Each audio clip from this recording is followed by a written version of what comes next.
Hello, my viewers on Strong Inspirations. I got a good-looking guy on the channel with me today, and we about to rock and roll.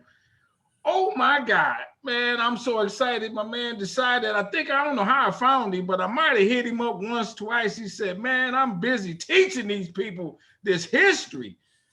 I said, okay, well, when you ready, I'm ready. And we got it. He hit me back up. He said, I'm ready. And I'm so excited he's on the channel because I'm telling you, my friends, he wrote a book about something that, and I don't give it no details. I let them do the talking, but he wrote a book. He's very knowledgeable.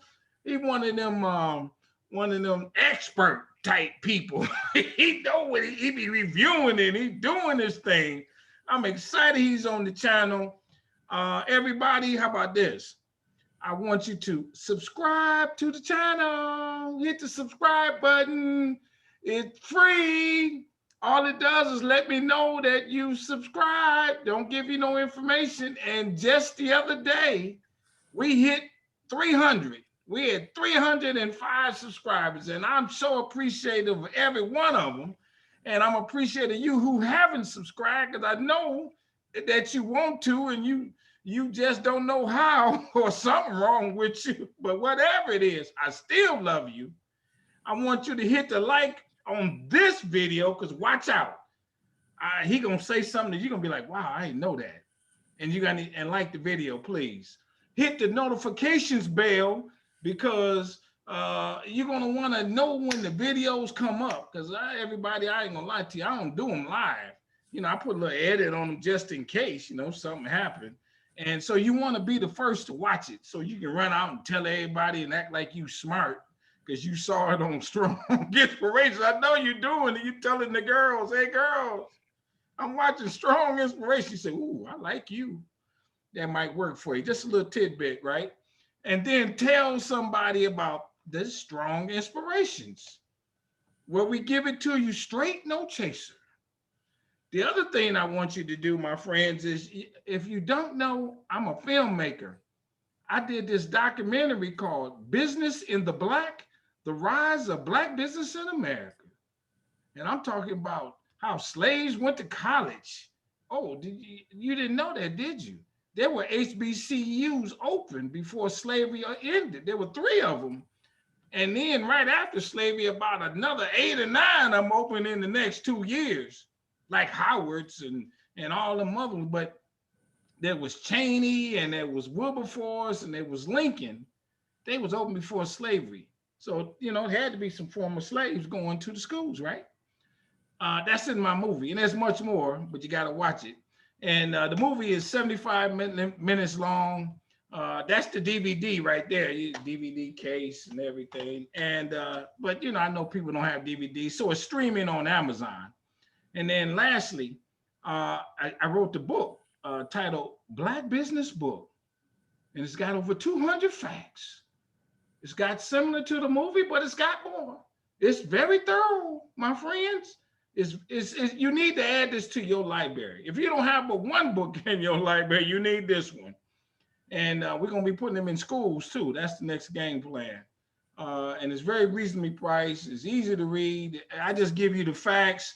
No real commentary, because I ain't trying to add my own interpretation to them. I let them stand on their own merit. And that's called Black Business Book. I want you to get your copy today. Order today. It's also available on Amazon. Just put the title in, put my name in, Anthony Brogdon, and then or go to my website, businessintheblack.net. Would you do that for me, my friends? I really appreciate it. I got my man, he's sitting there. He said, man, I'm ready to go. He got the nice jacket, the shirt. He said, let's rock and roll. I'm going to say, hold on one more second, because that's what I do. I use the word strong a lot, right? Strong stands for strength, tenacity, resilience, and a sense of oneness, nobility, and grace. And so that's my intro to my guest for today on the show, a strong man. Come on, brother, introduce yourself. Tell us a little bit about yourself. Let's get it on. Hi, Anthony. Hi, everybody. My name is Jim Leiker. I'm a professor of history at Johnson County Community College in the Kansas City area. And Here at JCCC, I teach classes in American history, the American West, the history of Kansas, and I've been teaching African American studies for almost 20 years. And I guess I have done a fair amount of research and writing on the topic of African American history, especially in the military and in the West. So let me stop you right there. How you like to do this? How did you want to be a historian? You could, how'd that come about? You know, history was actually not my first love. I spent several years in the private sector and started out with a bachelor's degree in business administration. But I don't know. I mean, I grew up in Western Kansas, and if you know anything about the Great Plains, it's sparsely populated. There are a lot of older people there. I grew up with grandparents and parents who told me stories about the Roaring '20s and the Dust Bowl, and I always figured that I knew more about the past than I almost did the present. And that's almost a natural recipe for becoming a historian. I was a little later in life when I realized that people actually make a living through studying and teaching the past. And when I learned that and learned that I was capable of it, I realized what a passion I really had for it and that I wasn't bad at it. And since I made that career choice, I've never looked back. That's been a lifelong commitment. Let me ask you this: when you talk about history, being who you are, do you put your own? And I know you do because you're in front of these students every day. Do you put your own slant to it somehow? Yeah. Is there some slant that you say, me as who I am, this is what I come to conclude, whatever? You know, I think objectivity is a goal we have to keep working for when we teach and write about history. But the reality is that everybody comes at it from a certain subjective point of view. Right. Everybody starts from somewhere, and they're going to bring that perspective throughout their life to everything they teach. So yeah, I definitely bring a certain slant. It's a slant that's informed by what I've studied, by what the evidence teaches me, but also by things I've lived and seen in my personal life. Yeah. Does you, and I mean, no disrespect with this question. Does you teaching this, does this give you a certain sense of compassion? Oh yeah. For people, for African American people? You probably want to ask my students how compassionate I am, but I think it definitely does. I mean, when you study the history of race in America, it would take a pretty cold heart not to have some empathy for what's going on, not only with African Americans, but with natives, with immigrants, with people of all different ethnic and racial backgrounds. Yeah, I mean, I certainly hope that's the case. That learning history makes you a better human being. So how did you get to be so compassionate then? I mean, to be that way. This is my last question on you personally, let's say. How did I get to be so compassionate? Yeah, to see the other side of the coin. You know, I think that comes from being a good researcher and being open-minded. I think we live in a time when we're so ideological and people get dug in and they're committed to a certain point of view and they're not willing to consider an alternative even when the evidence points them that way. So in a lot of ways, if you're going to develop that ability to empathize with other people, you really do have to, first of all, understand your own cultural bias. Right. And be able to kind of adopt the worldview of folks who are not like yourself. And I wouldn't say I'm a perfect model of it. I mean, I'm flawed like everybody else. It's a kind of lifelong experience. Is there a Black history, something that you read that, let's say, was a ha-ha moment? That's a good question. I think The Souls of Black Folk by W.E.B. Du Bois, which I read a long time ago back in the 90s, probably opened my eyes the most, in that it was intellectually stimulating to me, but he was writing about a period in American history during Reconstruction, which was completely counter to everything that I had been taught about that moment up to then. And because he helped me understand the late 19th century better, I think as a result, I've understood everything since then, the whole 20th and 21st, in a much better way. So yeah, I would probably point to him as my leading inspiration. Oh, okay. Now, the one thing that as we go into the topic, you cover a lot of subjects as you teach. What are some, you alluded to it. Is there one particular subject that you really love talking about more than others or anything like that? Oh, not particularly. I mean, I'm a native Kansan, so I do a lot with the history of Kansas, but I've also studied social history of the military, African Americans in the military. Right. That's probably what I get asked to talk about the most. Okay, we're going to talk about the one in the military, but you know the one thing, Kansas has from an African American standpoint has a pretty good history for Black people, in that it was a free state, Yeah. correct? Well, And we have then that the one reputation. big icon that comes out of Kansas is John Brown. Yeah. Are there other Kansas moments that are also maybe a little lesser known that you can speak on? John Brown is certainly the most iconic part of Kansas history as it relates to African Americans, and as you say, the Free State. 1878 and 79, Kansas took more than 26,000 exodusters from the Deep South. So in the aftermath of Reconstructions, there were thousands of African Americans, former slaves, who saw the handwriting on the wall. They understood what was coming: voter disfranchisement, Jim Crow laws. Lynchings would go up in the 1890s dramatically. And in the late 1870s, there were thousands who left the South. They left the Deep South, the Upper South, and they made their way to Kansas for exactly what you pointed to before. Namely, it was the home of John Brown, and it was this place where it was perceived that the country drew a line in the sand and said, you're not going to expand slavery here. That was part of it. Around the same time, Black pioneers started the town of Nicodemus in western Kansas, which was an all-Black settlement. There was this hope after the Civil War that because of all of the big wide open spaces of the West, that one natural answer was that Blacks could leave the South where they were discriminated against. They could start their own towns, their own banks, their own schools, their own businesses, and simply start their own community separate from white people. And Nicodemus was a good example of that.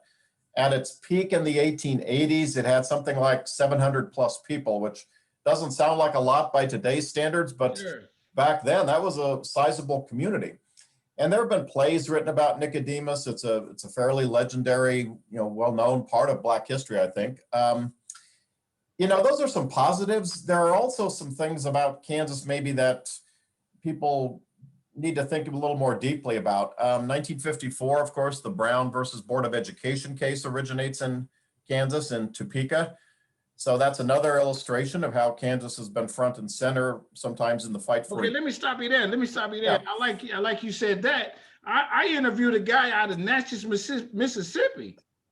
He also says there was a case similar to that, but Natchez didn't want to get associated with it. That sounds, I don't know about that in particular, but that sounds reasonable. Okay, so Kansas played a big role in that. Yeah.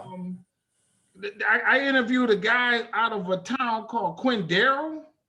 Yeah. And he'll be on we did the interview, it'll be up shortly, everybody. And he talked about how his parents just walked across that Mississippi River coming out of Missouri River, coming out of Missouri and got to Kansas. Yeah, Quindaro is another great example of that.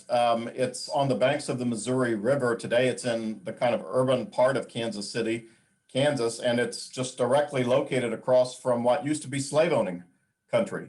And so it was a stop on the Underground Railroad when in the wintertime, when the river was frozen, you would have runaways who would escape from slavery in Missouri, make their way to Quindaro.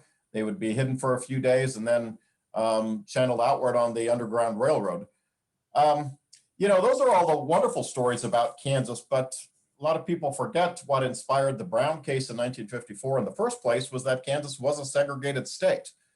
So we did have separate schools. We had separate drinking fountains. There were segregated theaters. Langston Hughes grew up part of his years in Topeka and Lawrence, and he writes about what it was like as a child not being able to go to the carnival when it came to town with the white kids. And so I like to think Kansas puts up this image of the free state on purpose as a way of saying, well, we're not like the South. Yet on the other hand, there are some ways in which it is kind of like the South. It's what makes this a unique place because we have features of both. Okay, if you were to rate somehow, let's say the best state for black people back in going into slavery, could Kansas be in the top five? I would be hard pressed to put it that high. Oh, really? Yeah. Yeah, there's new research being done now on lynching violence in Kansas, which was substantial. There were a whole lot more episodes of racial violence here than people know about or were documented. New research is showing that it was actually rather common. And there were sundown laws. There were towns all across Kansas that had signs saying, you know, if you're black, don't let the sun go down on you here. So that was lasting well down into the 1950s and 60s. So no, I don't think I would put Kansas in the top. Oh, really? But Kansas has such a good track record during slavery.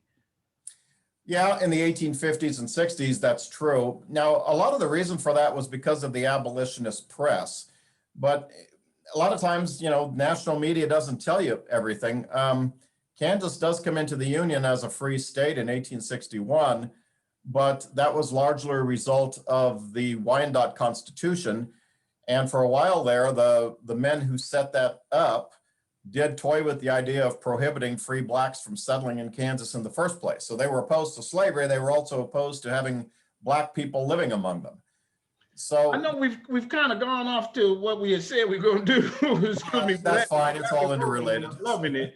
I also interviewed a guy that said that when Kansas came on board, that there were fights between those who wanted slavery and those who didn't, which is that John Brown scenario, so on and so forth, that they would say the Civil War actually began in like 1859. I would agree with that. I would actually put it a little earlier, like 1855, because you had kind of pro-slavery Missourians who were coming into Kansas, voting in local elections. They elected a pro-slavery legislature. And that escalates things with abolitionists who were settling in other parts of the state. So yeah, I think it's fair to say it's not just tourist bureaus making stuff up, that Kansas is where the Civil War really started.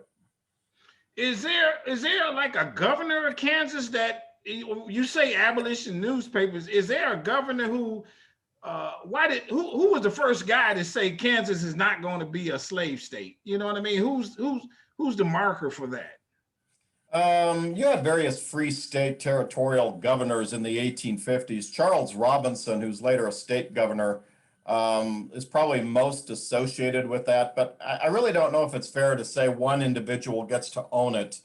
There were groups coming out of places like Massachusetts.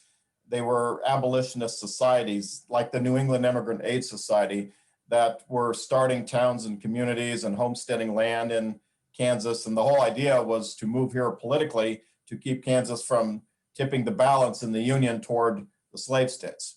So it was really a grassroots thing. Oh, okay. Now, as we go, and I'm sidelining here, getting to the other point about the military. When you wanted to talk about the military, you talking about the military during the Civil War or afterwards, or what time period were you suggesting? We can talk about either if you like, but the Civil War is kind of a turning point because it's the first time that African American men are serving in the well, actually, that's not true. Let me back up. You had black men who were served in every war going back to the Revolution, but it's not until the Civil War, after the Emancipation, that there's a special place made for black men. There were a separate group called the United States Colored Troops, the USCT, that had a pretty good distinguished record in the Union during the war. And what happens when the war is over, you know, the volunteers all go home. And now you've got the regular US Army. And after 1865, the regular Army's job is really to do two things. One, they're an army of occupation in the South, so they're there during Reconstruction.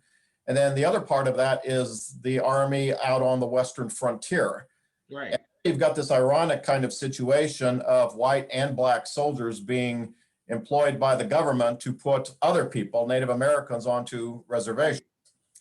So the whole Buffalo Soldiers phenomenon kind of starts in 1866 when the United States Congress creates 6 new regiments that are reserved for black men alone.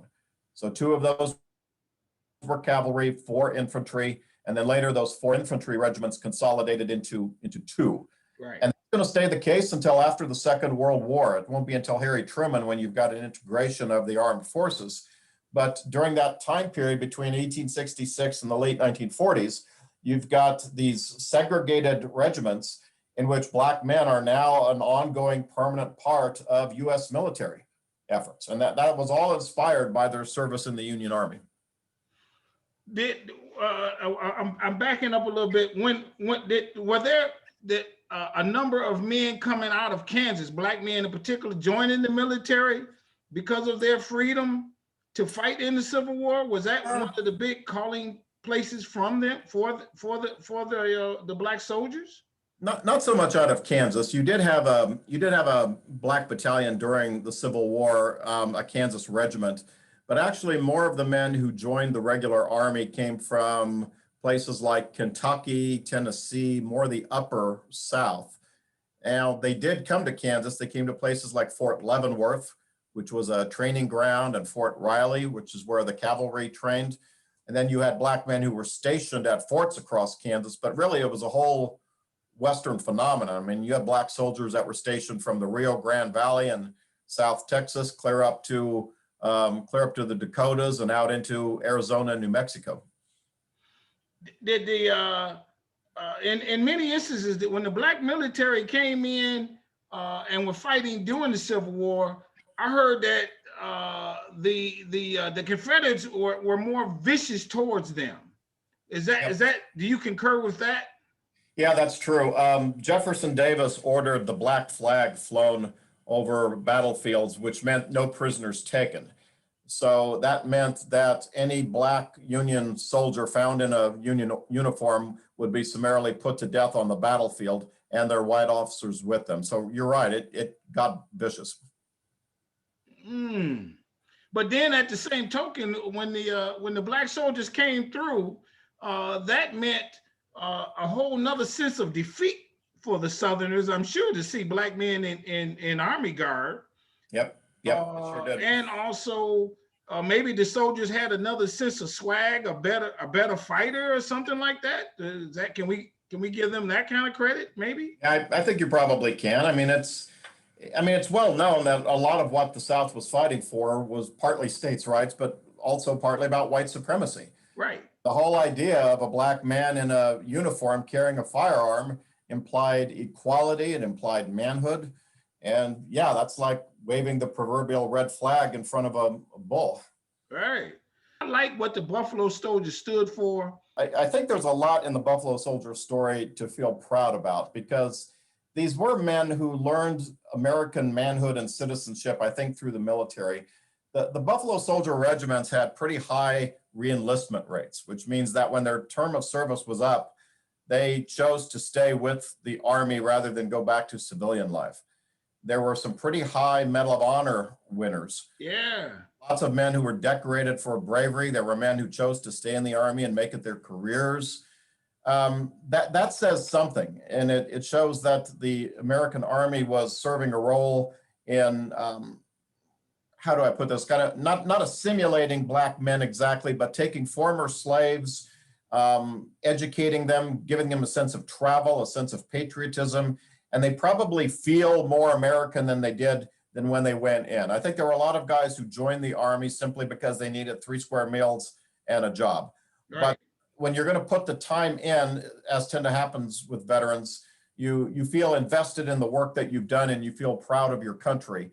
And so I think in that sense, that whole experience really sets the tableau for people later in the 20th century, like Colin Powell and so forth. Now that's the positive side of it. The negative side is what you pointed to, and look at who their antagonists are. I mean, they're fighting Native people who were trying to preserve Native tribal sovereignty.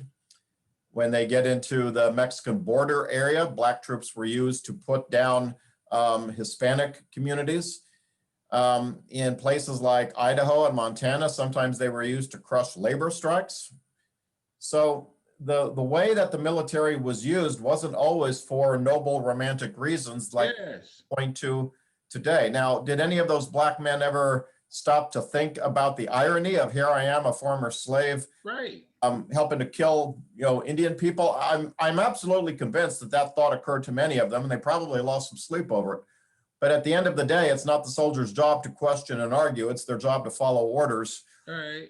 There's no evidence that they had more sympathy toward the people they were fighting based on their color than the whites did. So, okay, now that I heard that the whites were a little more vicious. The whites were scalping the Indians in the whole shot, though.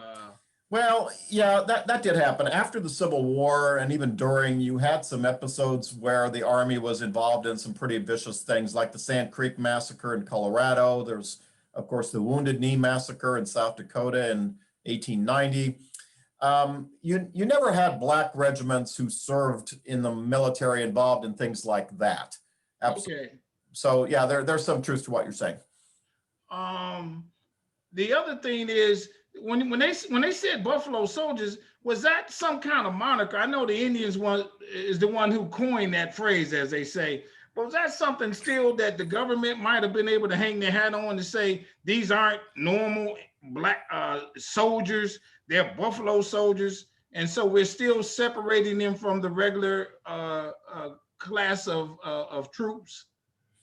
There may be something to that. There's a big argument in the literature about whether Buffalo Soldier was a compliment or whether it was derogatory. Yeah. I don't know that it matters. There's, in fact, some good evidence that the term wasn't even used in the late 1800s. The first time it appears officially is around 1911 when one of the cavalry regiments, I think it's the 10th Cavalry, adopts it as their insignia. I don't know that it matters what they did with it in the late 1800s, because by the 20th century, black men in the Army were owning it proudly, and they made it theirs. It might have began as an insult, comparing them to a buffalo, but over time it was seen as something to be proud of. And so that's the label that's just kind of stuck. Are there some noted names of military people, Buffalo Soldiers or otherwise, that fought, let's say, even before the Buffalo Soldier in Civil War? Is there some black guy whose name sticks out, that he did something miraculous, got an honor or something like that? A name you might want to, your viewers might want to remember is Henry Flipper. Henry Flipper was the first black graduate of West Point, born in the late 1850s. He joined one of the cavalry regiments, and he served in West Texas at Fort Davis. He left the Army in the mid 1880s, and he goes on to have a pretty successful career as a Spanish translator in northern Mexico, and later he becomes an engineer, I think, for an oil company. Right. Oh, Flipper is a good example. Another guy who's kind of an interesting, colorful character was George Goldsby. I wrote about him recently. Oh, okay, yeah. Have you heard about Goldsby? No. Well, Goldsby was actually, his father was white, his mother was black. He came out of Alabama, close to the Selma area, actually. And strange story, he apparently... Now, hold on, when is this? What time frame are we talking about? Well, he starts out in the Civil War, actually. Oh, really? Okay. Yeah. And there's no known picture of him, but apparently he was light-skinned enough that he passed for white, and he served for a time in the Union Army. But after the war, he joins one of the Buffalo Soldier regiments as a black man. And he marries a Cherokee woman in Oklahoma. He has mixed-race children with her. He deserts the Army in the early 1880s after a fight with some white racists in around the Fort Concho area in Texas. And then he drops out of sight for several years. And then around 1920, he turns up again as an old man. And this time he's living as a white farmer in southern Kansas. So I've always found this guy to be fascinating because he's able to flip his racial identity and his name depending on the circumstances. And I think that says something about the frontier at the time. Yeah. Possible to do things like that. Yeah. Are there any battles that you can name? I'm sure there are, that the colored troop really won on their own merit, big battles that really kind of turned the tide or something like that during the Civil War, maybe? The one that springs to mind the most, and I'm not necessarily an expert on the Civil War period, would be what they did at Fort Wagner. Okay. in the 54th Massachusetts. That was the basis for the movie Glory. If you're looking at the Western frontier period, Black soldiers participated in the Red River War in West Texas, which was decisive in the defeat of tribes like the Comanches. They were involved in a number of decisive campaigns in northern Mexico, which basically established a peace treaty between the US and Mexico that lasted until the Mexican Revolution of 1910. So there's no one battle I can point to that said I like it. accomplished that, but they were certainly major players in some of the big military operations at the time. Now, as we kind of come to a close, is there a question that I have not asked you? Something that you might have had notes on? You say, I want to really make note of this. Anything? No, I think we've covered a lot of ground here. We've covered a lot of ground. I think overall, I guess I'll say this. I mean, the part of the country that I study is the part I live in, which is the central U.S. And I think African-American historians have always kind of seen their story as located in the South or in the East, in places like Harlem and South Carolina and Georgia. Right. That's true, but there's an awful lot to be learned from the Plain States, from places like Texas, Kansas, and the Rocky Mountain region. I mean, this is American history too for Black people. Sure. The West is part of that. Now you mentioned to me that you've written a book. Show us your book and tell us a little bit about it.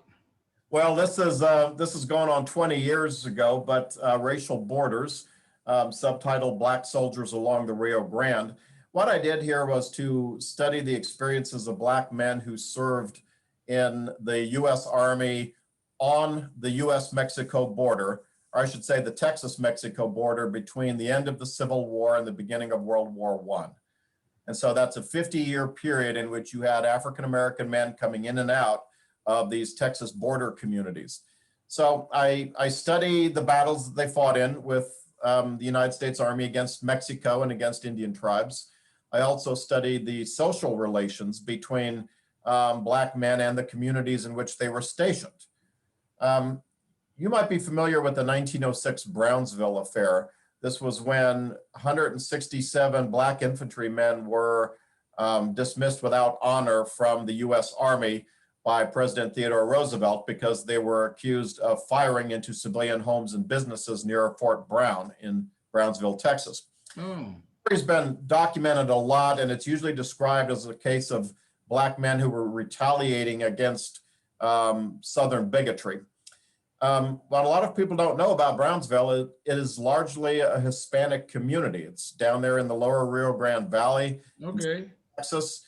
And the real conflict was not so much with Southern whites, but with border Hispanics. And that's a whole nother story, a whole nother racial dynamic that gets overlooked a lot. And so as a consequence, Brownsville to me is part of a much larger story of what was going on when the US Army brought Black men into that environment. Okay, well, I mean, just to piggyback off of that, what did they actually shoot at civilian homes, or they were doing the right thing? What's the evidence? The evidence is skimpy, but it does look like they were provoked, and it does look like they did it. But nonetheless, what Roosevelt was rightfully scored for is the fact that he dismissed out of hand over 167 men when maybe fewer than 10 did the actual shooting. And that was one of the things that started to turn Black voters against the Republican Party and toward the Democrats. So. Oh, really? Oh, man. And so is your book still available on Amazon, something like that, website? You can get it on Amazon. You can get it on Amazon. I also have 2 boxes I use in my car all the time to weigh it down during an ice storm. Do you have a website? I do not. Okay. So you can get it on Amazon. If you see him walking down the street, he got one in his car. And I do the same thing. I keep my books. I sleep with them under the pillow. Everybody, this is what we do here at Strong Inspirations. I guess is really the answer. I find these people who know what they're talking about, man. I didn't know what he was saying in terms of this stuff in Kansas. I mean, I've interviewed other people, but he gave us a different perspective on it and on the plains itself. So we're going to, delve more into some of those good Black history stories that, cut outside of the southern East Coast corridor, let's say, of America. And so everybody, come on, hit that subscribe button. I'm telling you, I'm bringing it to you. I got these people who know. He one of them PhD people, and they know what they're talking about. Hit the like button on this video because we covered a lot. And if you want to get any deeper, you just Google what we covered, all right? And then tell somebody about Strong Inspirations, because this is what we do here. And then lastly, to you, my guests, I tell you with all sincerity, I want you to stay strong, stay safe, stay on your grind. I love that you in it, you educating their minds and you're giving it the right perspective. Thank you so very much for being on the show. We really appreciate it. Bye-bye. We out. Thank you, Anthony. Yeah.